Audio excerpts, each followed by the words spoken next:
At 39 years old, with a steady salary of $74,000 as a casino electrical engineer, Royce understood systems. He understood the flow of power, the logic of circuits, and the precise calibration required to keep the glittering fantasy of Las Vegas from flickering into darkness. He did not, however, understand the woman he had just divorced. The system of their marriage had short-circuited, catastrophically, and now he was standing on the losing side of a final judgment, the paper in his hand feeling heavier than any toolbox he'd ever carried. The court had awarded Mireya, his now ex-wife, nearly everything she had asked for. The judgment broke it down in cold, black-and-white print. She would receive the keys to their paid-off 2018 Honda CR-V, valued at $22,000. She would receive 75% of their joint savings account, which amounted to $105,000 of the $140,000 they had painstakingly accumulated.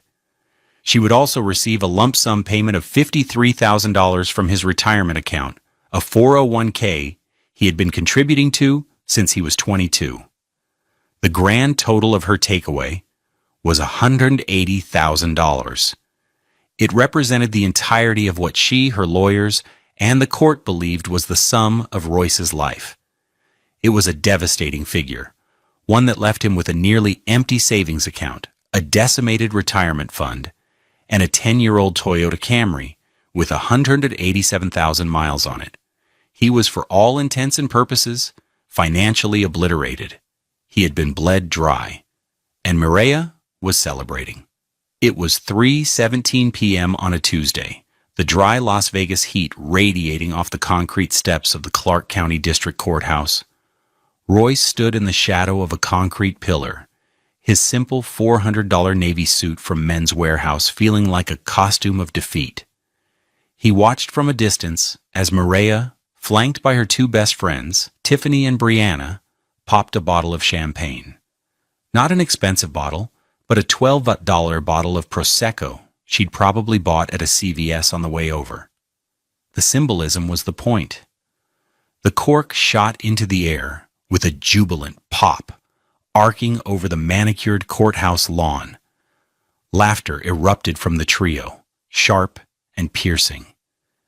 Mireya, resplendent in a bright yellow $600 Ted Baker sundress, threw her head back and laughed, a sound that Royce once thought was the most beautiful in the world. Now, it sounded like shattering glass. She took a long, theatrical sip directly from the bottle, her friends cheering her on. "To freedom," she shouted, her voice carrying across the plaza, "and to getting what I deserve." Her friends, dressed in their own fast fashion finery, hugged her.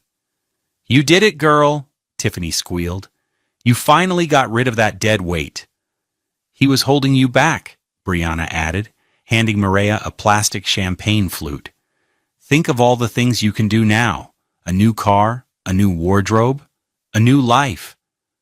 Mireya's smile was predatory. She looked vibrant, alive, her deep brown skin glowing in the afternoon sun. She looked like a woman who had just won the lottery. In her mind, she had. She had successfully executed a hostile takeover of their shared life, liquidating all assets and leaving the former CEO with nothing but the clothes on his back. "I told you I would," Mireya said, her voice dripping with smug satisfaction. "I got $180,000 out of him. Finally free." Royce felt a strange calm settle over him. There was no anger, no rage, just a profound, hollow silence in his chest. He had spent the last 18 months being systematically dismantled piece by piece, in depositions, in mediation, in open court. He had been called unambitious, lazy, a poor provider. His quiet, steady life had been painted as a prison from which Mireya had to escape.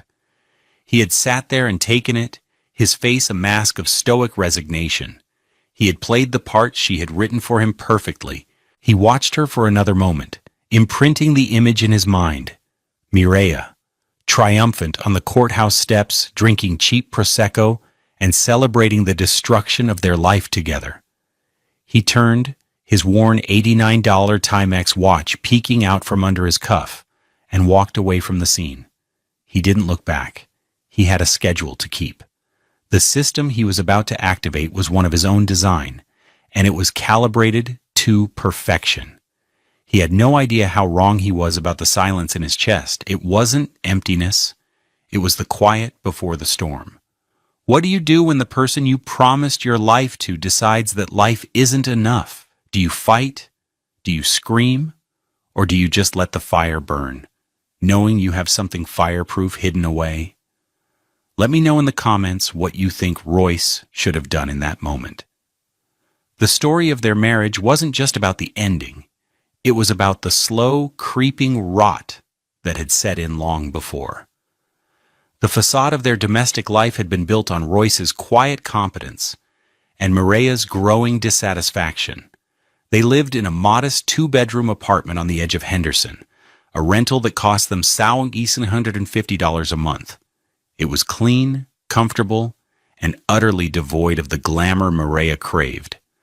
Royce, a tall, thoughtful black man with neatly groomed locks he'd had for a decade, found contentment in the simple routines. He was the one who woke up at 5:30 a.m. to pack their lunches. His was a simple turkey and Swiss on wheat. Hers was always more elaborate. A quinoa salad with roasted vegetables, a side of fruit, a small square of dark chocolate. He did it because it was an act of service, a quiet way of saying I love you that didn't require words. He was the one who fixed the leaky faucet, patched the drywall after a picture fell, and spent his Saturdays changing the oil in their cars. His 2012 Toyota Camry, which he'd bought used for $11,000, was his reliable workhorse.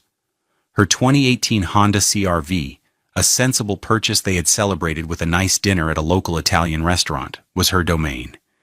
He kept both vehicles meticulously maintained. Their evenings were a portrait of domestic normalcy. Royce would come home from his job at Caesar's Palace, the scent of ozone and conditioned air still clinging to his work clothes, and find Mireya on the couch, scrolling through Instagram on her $100 iPhone. The television would be on, usually tuned to a reality show about impossibly wealthy women in Beverly Hills. "How was your day, babe?" he'd ask, kissing the top of her head. "Fine," she would reply, her eyes not leaving the screen. "Tired?" Brenda from accounting wore a new Louis Vuitton Neverfull today. The $1,800 one. It looked so cheap on her. This was the language of her world, a world of brands, price tags, and social comparison. Royce's world was one of schematics, voltage, and preventative maintenance. He spoke in amperages. She spoke in carats. For a long time, he thought their different languages could coexist. One evening, about 2 years before the divorce papers were filed, he came home to find her staring intently at their living room wall. "What's up?" he asked, setting his lunchbox on the counter. "This place is so beige," she said, a note of deep disappointment in her voice. "Our couch is from Ashley Furniture, for God's sake. It was only $900. My friend Jessica just got a custom sectional from West Elm. It was $7,000. Royce looked at their perfectly functional, comfortable couch. "Our couch is fine, Mireya. It's not even 3 years old." "It's not about it being fine, Royce. It's about having nice things. It's about showing that we're succeeding." She turned to him, her eyes flashing. "Don't you want more than this? Don't you want to live in Summerlin? Don't you want a house with a pool? My God, you make $74,000 a year. We should be doing better than this." He had heard this speech before, in various forms. It always centered on his salary, a figure she wielded like a weapon. To her, $74,000 was a ceiling, a marker of his lack of ambition. She worked as a mid-level marketing coordinator for a timeshare company, earning $52,000 a year, but she spent it as if she were a CEO.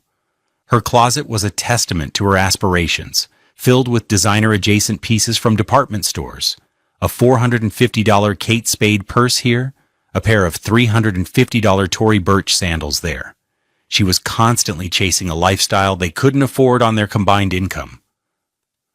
A fact that led to frequent, tense conversations about their budget. The escalating betrayal began subtly. It started with her contempt. One night, he was proudly showing her a spreadsheet he'd made, tracking their spending and projecting their savings. He had calculated that if they stuck to the budget, they could save an additional $15,000 a year. She glanced at the screen, a dismissive sneer forming on her lips. Wow, Royce, a whole $15,000. At this rate, we might be able to afford a down payment on a tool shed in Pahrump in about 10 years. She laughed, a short, ugly sound. You and your little numbers. It's pathetic. The word pathetic hung in the air between them. It was the first time she had used it, but it would not be the last. From that point on, it became her favorite descriptor for him, his hobbies, his job, his entire existence, his passion for tinkering with electronics in the spare bedroom. Pathetic. His pride in keeping their cars running smoothly. Pathetic. His contentment with a simple life. The definition of pathetic. The cruelty escalated from verbal jabs to outright sabotage of their finances. He discovered she had opened a new credit card in her name only, a high-interest card from Saks Fifth Avenue. The first statement he accidentally opened, it had come addressed to her but he thought it was junk mail, showed a balance of $4,800. There was a $2,400 Burberry trench coat, a pair of $980 Jimmy Choo pumps, and a $1,420 YSL handbag. When he confronted her, his voice calm and steady, she didn't even have the grace to look ashamed. I work hard, she said, her chin jutting out defiantly. I deserve to have nice things. If you were a better provider, I wouldn't have to sneak around to buy a decent coat. A better provider? Royce repeated, the words feeling foreign in his mouth. Mireya, I work 60 hours a week sometimes. I pay the rent, the utilities, the car insurance. We have a savings account that most people our age would kill for. What more do you want? I want a life, she screamed, her voice cracking. I don't want to live in this crappy apartment with a man who thinks a Timex watch is a luxury item. I want the life I see on TV. I want the life my friends are living. He looked at her then, truly looked at her, and saw a stranger. The woman he had fallen in love with, the one who had laughed at his jokes and held his hand at the movies, was gone. In her place was someone consumed by a desperate, hungry envy. He had no idea what was coming, but he felt a cold dread creep into his bones. The system was failing, and a full-scale collapse was imminent. The divorce papers arrived a few months later, delivered by a process server to his workplace. It was the ultimate humiliation. He was in the middle of a diagnostic on a bank of slot machines at Caesars, surrounded by his colleagues, when a man in a cheap suit asked if he was Royce Miller. The exchange of the envelope was swift, public, and brutal. His supervisor, a good man named Dave, clapped him on the shoulder and told him to take the rest of the day off. Royce just nodded, the thick manila envelope feeling like a lead weight in his hand. The 18 months that followed were a masterclass in psychological warfare, orchestrated by Mireya and her notoriously aggressive divorce attorney, a woman named Sharon Glass, who billed at $850 an hour. Their strategy was simple. Bury Royce in paperwork, overwhelm him with accusations, and portray him as a financially inept and emotionally stunted man who was clinging to a woman far too good for him. In one deposition, Sharon Glass, a woman with razor-sharp cheekbones and a wardrobe of $5,000 Armani power suits, grilled him about his finances. Mr. Miller, she began, her voice dripping with condescension, my client has alleged that you were, let's say, fiscally conservative to a fault, that you refused to invest in your marriage, in your shared future. Can you explain why, with a combined income of over $120,000, you insisted on living in a 2-bedroom rental apartment? Royce, sitting beside his own lawyer, a calm and competent woman named Laura Finch, took a slow breath. "We were saving," he said simply. Sharon laughed, a sound like ice cubes clinking in an empty glass. "Saving for what, Mr. Miller? A rainy day?" "It seems to my client that for the last 8 years, every day has been rainy. She alleges you refuse to buy new furniture, take her on proper vacations, not a weekend in Laughlin, but a real vacation to Europe, for example, or even buy her a decent anniversary present. Is it true that for your 5th anniversary, you gifted her a tool set?" "It was a high-end, 150-piece electronics repair toolkit," Royce clarified, his voice flat. "She had mentioned wanting to learn how to fix her own laptop. It cost $300. "A $300 toolkit," Sharon repeated, letting the words hang in the air as if they were an admission of guilt. "For your anniversary, while my client's friends were receiving diamond bracelets and trips to Bali." This was the narrative they spun, over and over. Royce, the cheap, boring engineer. Mireya, the vibrant, stifled swan. In mediation, Mireya herself took over the attack. "You have no ambition, Royce," she spat, her voice venomous. "You've been in the same job for 10 years. You're happy just tinkering with your stupid wires while life passes you by. I want to live. I can't do that with someone who is content with nothing." He sat there, absorbing the blows. He listened as she lied about him being controlling with money, conveniently forgetting the thousands of dollars she had spent on clothes and brunches. He listened as she described their life together as a gray, bleak prison. He said nothing. He just let her talk. He let her build her case. He let her convince the mediator, the lawyers, and herself that he was a man with nothing, who deserved nothing. She had made a critical mistake. She thought the $140,000 in their joint savings and his $200,000-ish 401k was the entire pot. She had no idea about the gold mine. The gold mine had a name, Project Aurelius. It wasn't a mine at all, but a small, high-risk tech startup he had invested in back in 2014, a full year before he even met Mireya. He had known the founder, a brilliant but eccentric coder named Ben, from a series of online forums about analog synthesizers. Ben was developing a new type of audio compression algorithm that was, in his words, going to change everything. Royce was skeptical, but he was also fascinated. He spent weeks talking to Ben, reviewing his code, and studying his business plan. It was a long shot, a huge gamble, but Royce understood systems. And he saw the elegance and brutal efficiency in Ben's algorithm. It was a masterpiece of logical design, so he took a risk. He had about $30,000 in savings at the time, money he had earned from side jobs and careful budgeting. He invested $25,000 of it, a move that felt both terrifying and exhilarating. In exchange, he received a 5% equity stake in the company. He signed the papers in his small apartment. A single man with a decent job and a hunch.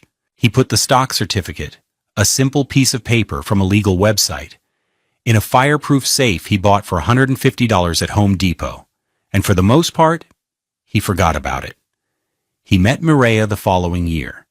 He told her about his job, his hobbies, his family. He never mentioned the investment. It wasn't a secret exactly. It just never seemed relevant. It was a lottery ticket, a long shot. For years, it was worth exactly what he paid for it. A piece of paper in a box. Project Aurelius, which became Aurelius Audio, struggled for years, teetering on the brink of bankruptcy multiple times. Royce never sold. He believed in the system.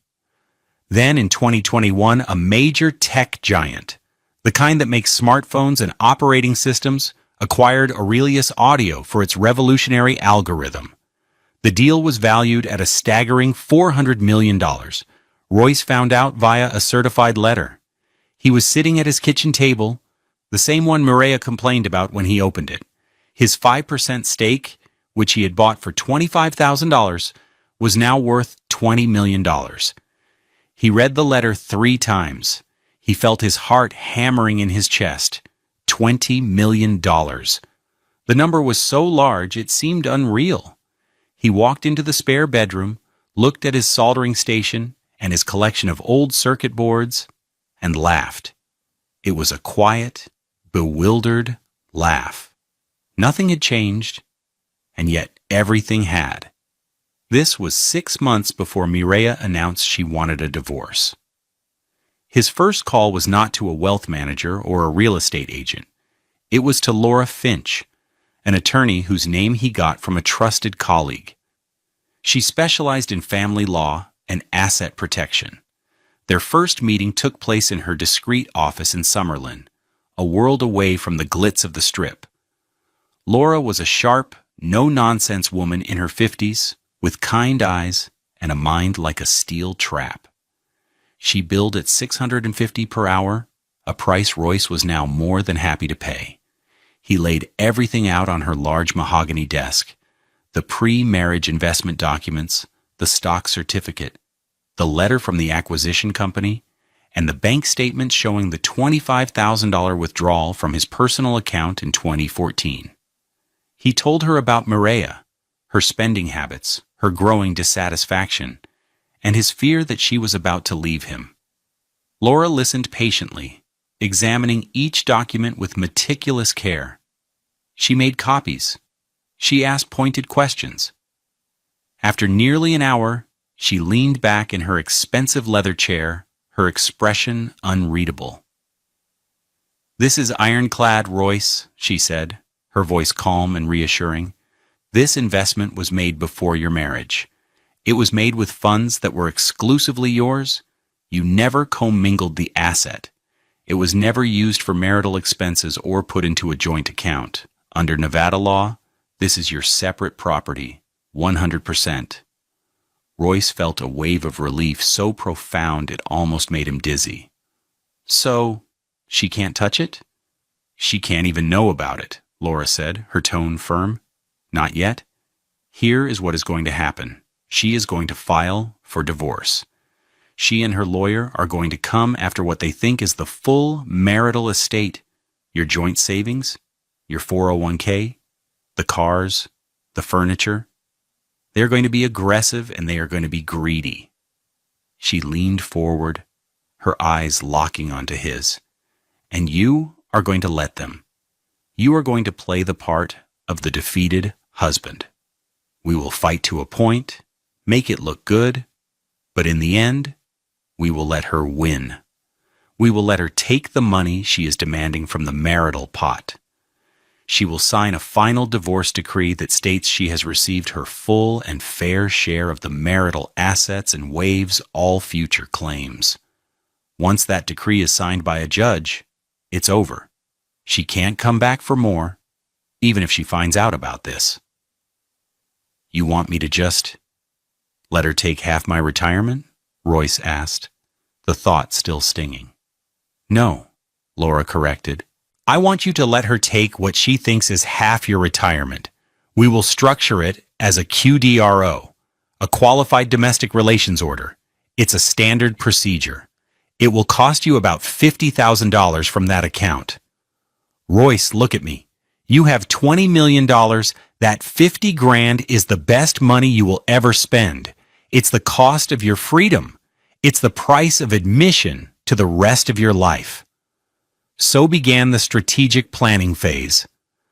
Over the next 18 months, Royce met with Laura twice a month. They compiled every piece of evidence.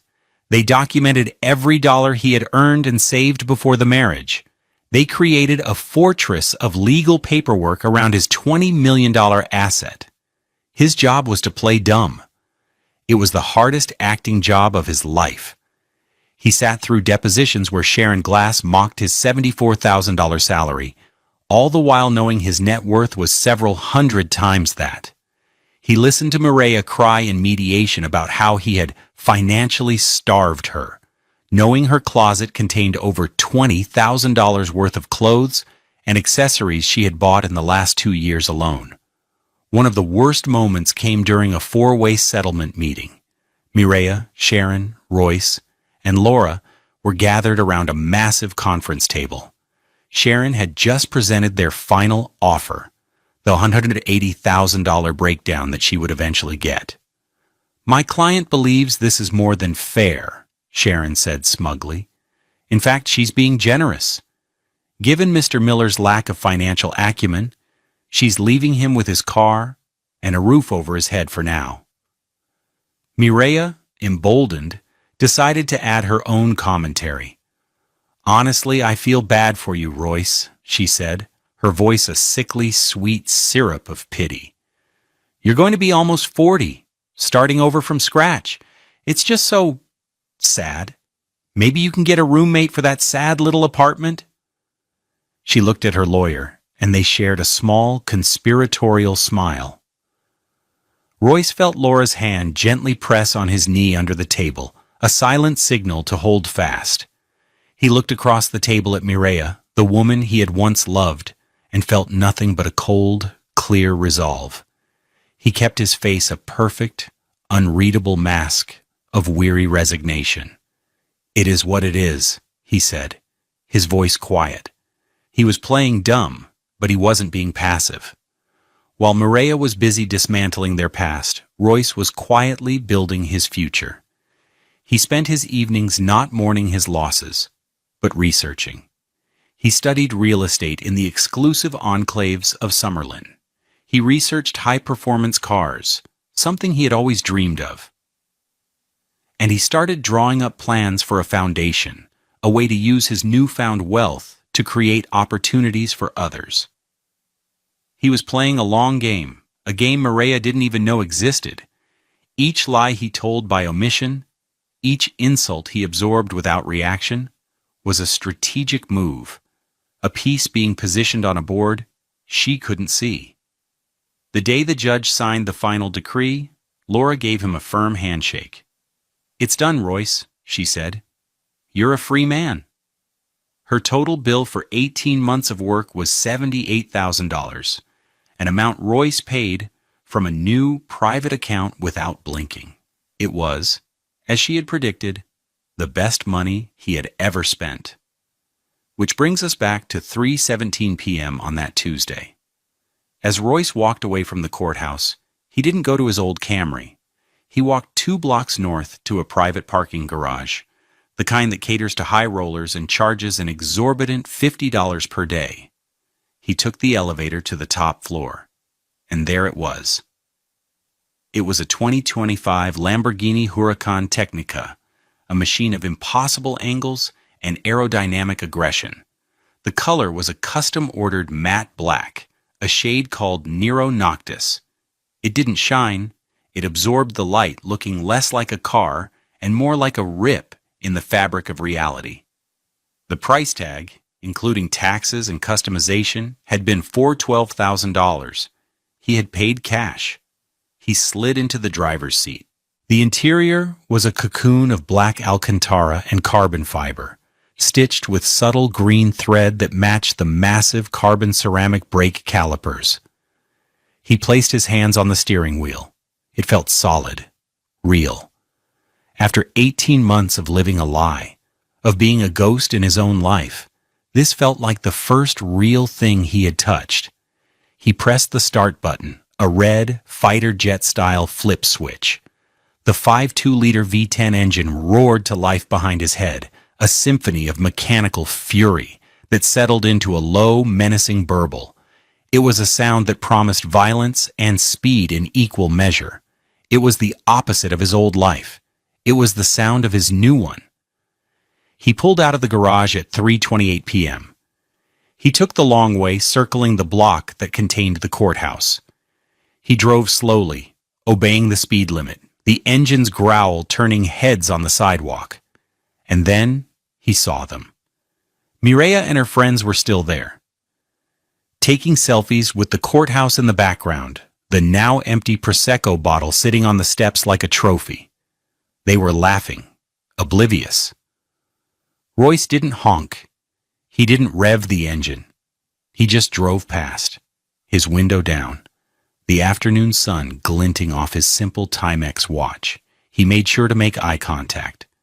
For a split second, Mireya's brain couldn't process the information.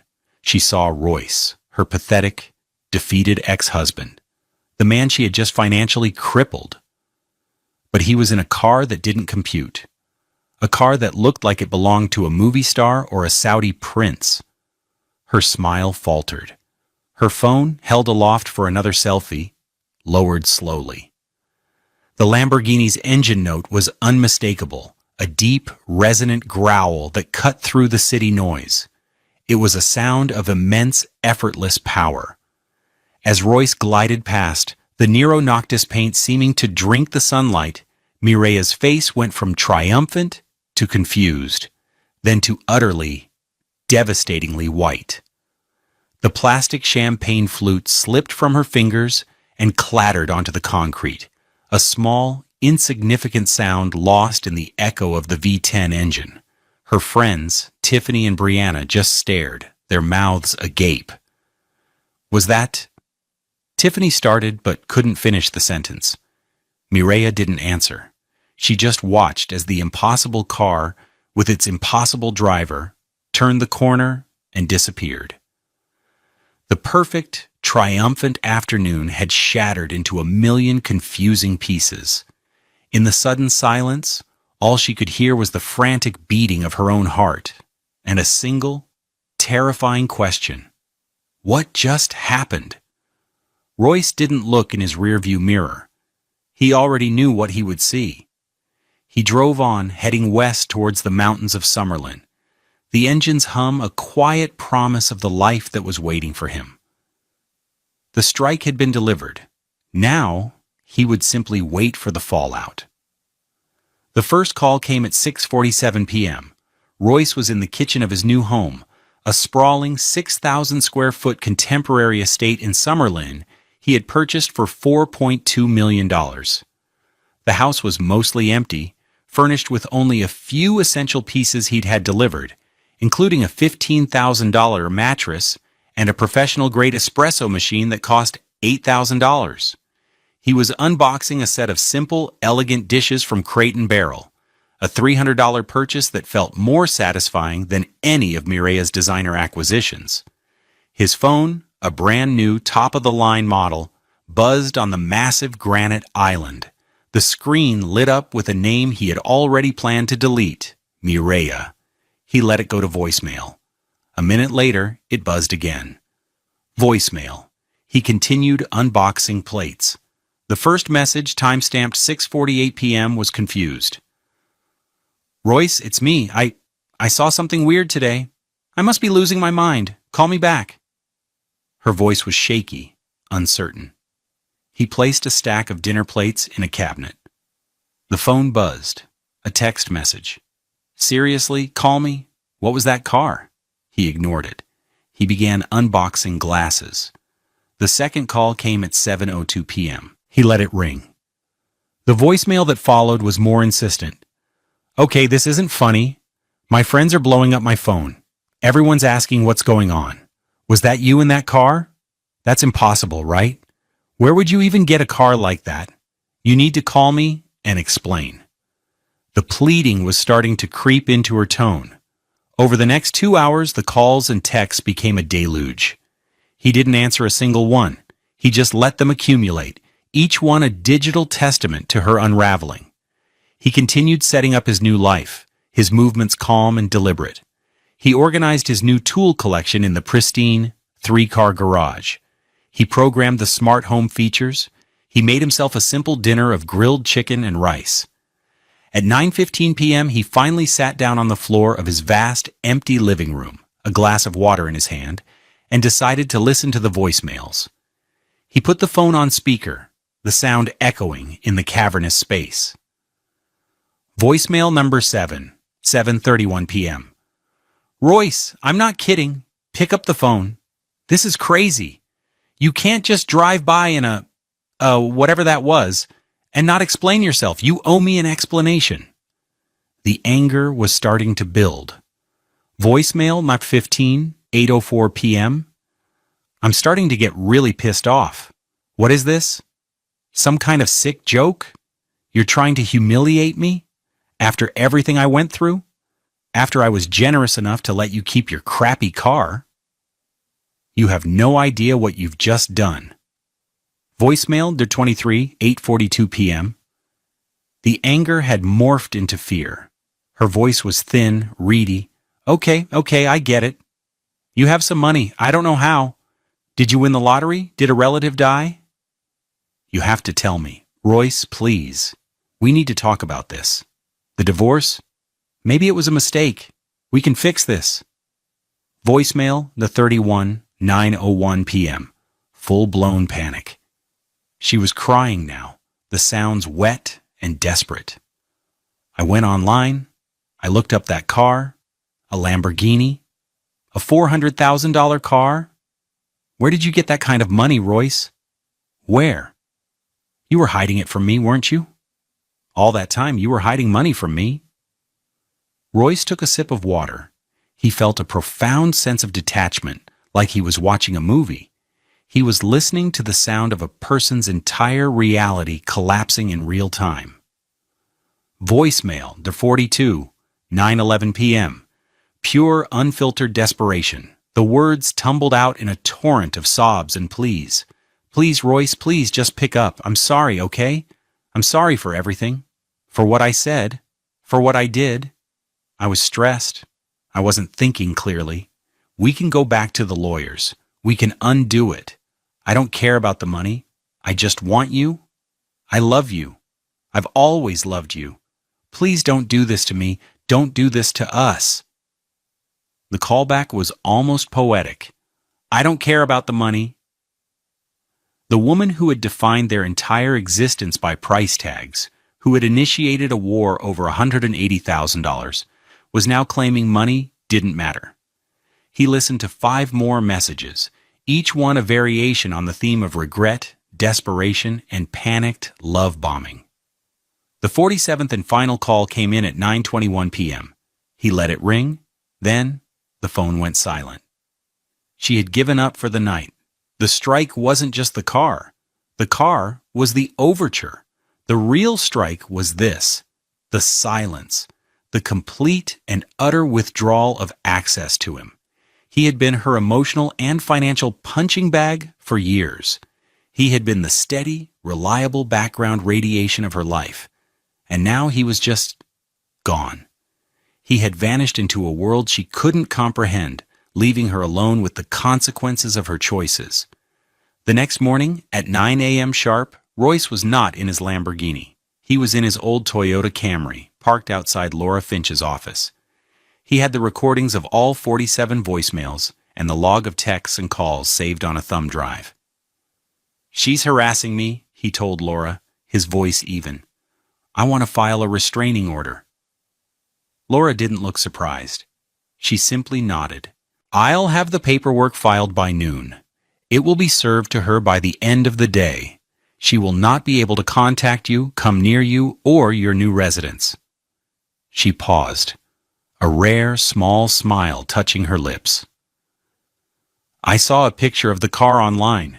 Some blogger posted it. Mysterious Lamborghini seen outside Clark County Courthouse. Very dramatic, Royce. I was just going for a drive, he said, the picture of innocence. Of course you were, she replied. The restraining order was the final legal punctuation mark on the end of their story. It was a wall of silence, enforced by the law. It was the ultimate expression of his quiet, devastating power. He was no longer playing dumb. He was simply done. The consequences for Mireya cascaded, not like a sudden flood, but like a slow, relentless tide of ruin.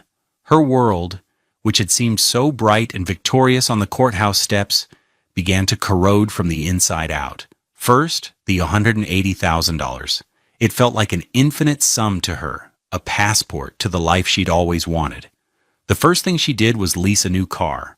Not a sensible purchase, but a 5-year lease on a gleaming white BMW 3 Series, a car with a sticker price of $43,000. The down payment was $5,000, and the monthly payments were a staggering $750. She justified it as a necessary accessory for her new life. Next came the wardrobe. She descended upon the luxury boutiques and the forum shops at Caesars, the very palace where Royce quietly worked, and spent with a vengeance. A $2,400 Burberry dress, a $5,000 Chanel handbag she'd always coveted, shoes, perfumes, sunglasses. In 2 weeks, she burned through $30,000 on clothes and accessories.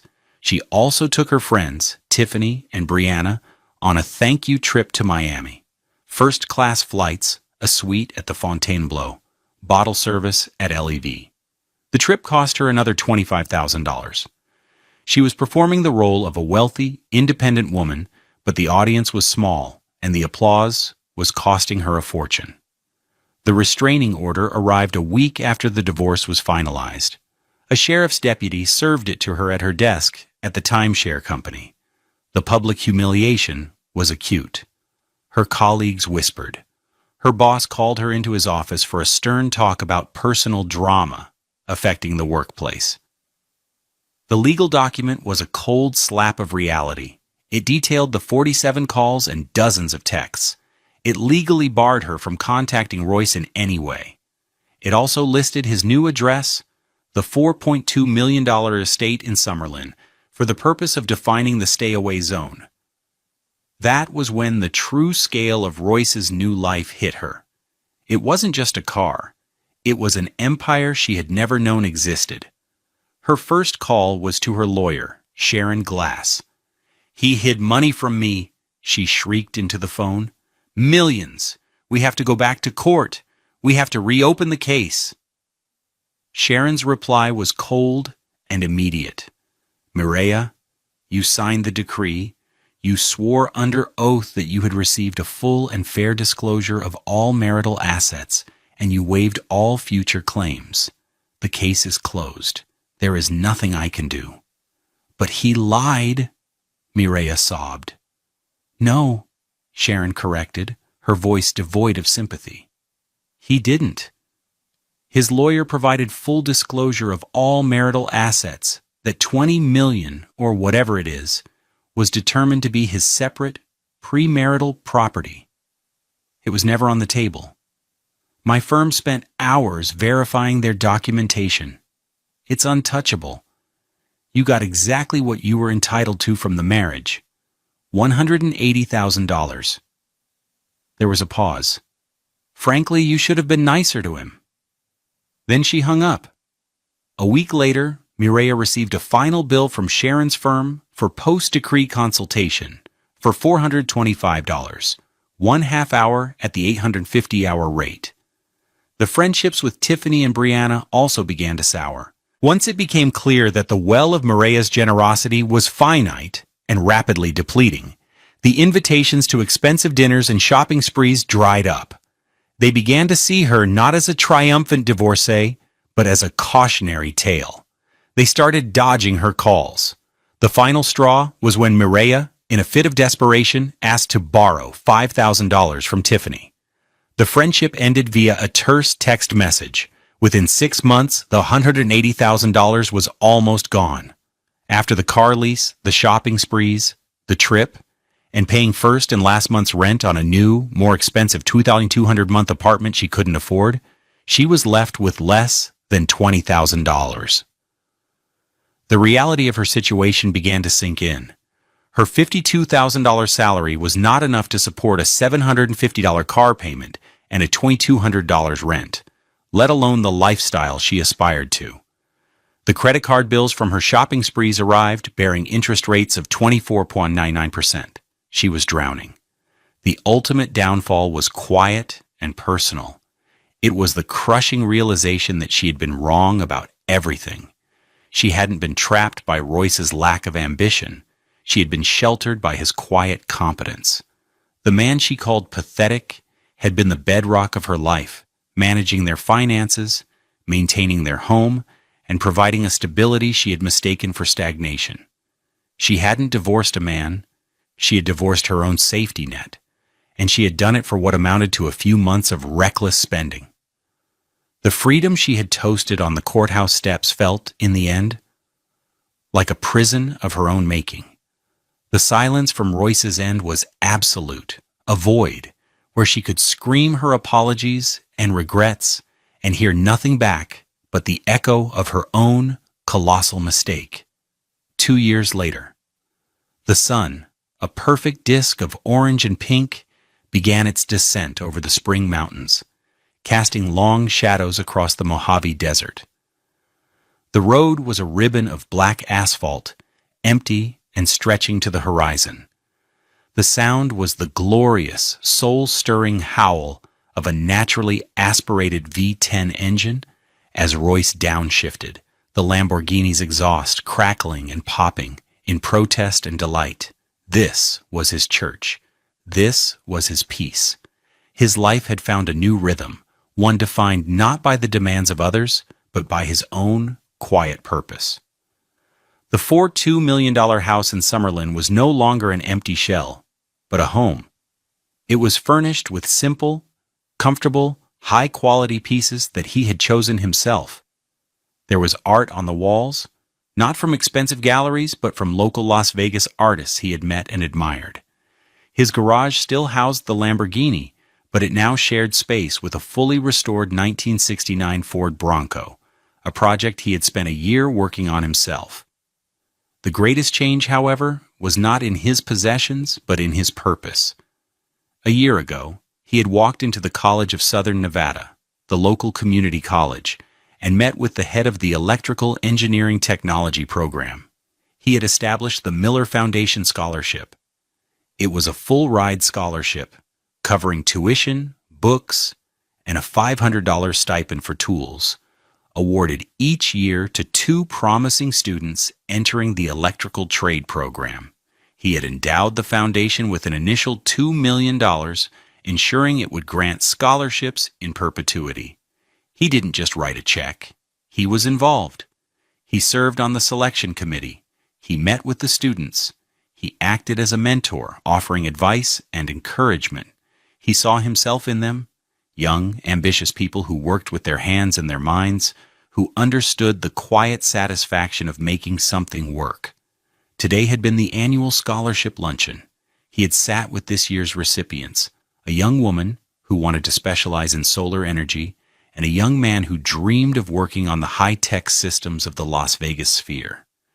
They were bright, eager, and so full of potential. At the end of the lunch, the young woman, a brilliant student named Maria, had handed him a small, hand-drawn card. He had opened it in his car before heading out to the desert.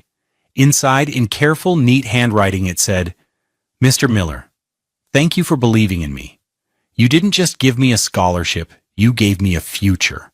I won't let you down." Below the words, she had drawn a simple, charming picture. It was a stick figure of a woman in a hard hat, holding a wrench. Next to her was a stick figure of a man with locks, smiling. Above them, she had drawn a series of lines connecting a battery to a light bulb, which was shining brightly. It was a simple schematic, a circuit. Royce had looked at the drawing, a lump forming in his throat. It was the most valuable thing he owned. He had placed it on the passenger seat, where it sat now, illuminated by the golden light of the setting sun. He saw a flash of headlights in his rear-view mirror and slowed, pulling over to the shoulder to let the car pass. It was a familiar white BMW 3 Series, a few years older now, the paint a little duller. As it passed, he caught a glimpse of the driver. It was Maria. He hadn't seen her in 2 years. She looked tired. The vibrant, triumphant woman from the courthouse steps was gone, replaced by someone worn down by the quiet struggles of everyday life. She didn't even glance his way, her eyes fixed on the road ahead. She was just another driver on a lonely desert highway. He felt a surprising emotion rise in his chest. It wasn't anger or pity, or even satisfaction. It was forgiveness. Not for her, but for himself. He was forgiving the man who had stayed too long, who had absorbed too much pain, who had allowed his own worth to be defined by someone else's broken value system. He watched her car disappear into the twilight and felt the last lingering anchor to his old life dissolve. True wealth isn't about what you can buy, it's about what you can build. It's not measured in dollars or horsepower, but in the opportunities you create, the lives you can uplift, and the peace you can find within your own heart. Royce had lost a marriage, but he had found himself. He had been stripped of what he thought was everything, only to discover the true value of his own quiet strength. He put the car in gear, the engine responding with a contented growl. He had a full tank of gas and an open road ahead. He was finally, truly free. What does it mean to be truly wealthy? Is it the number in your bank account or the impact you have on the world? Share your thoughts in the comments below, and let's talk about what real success looks like.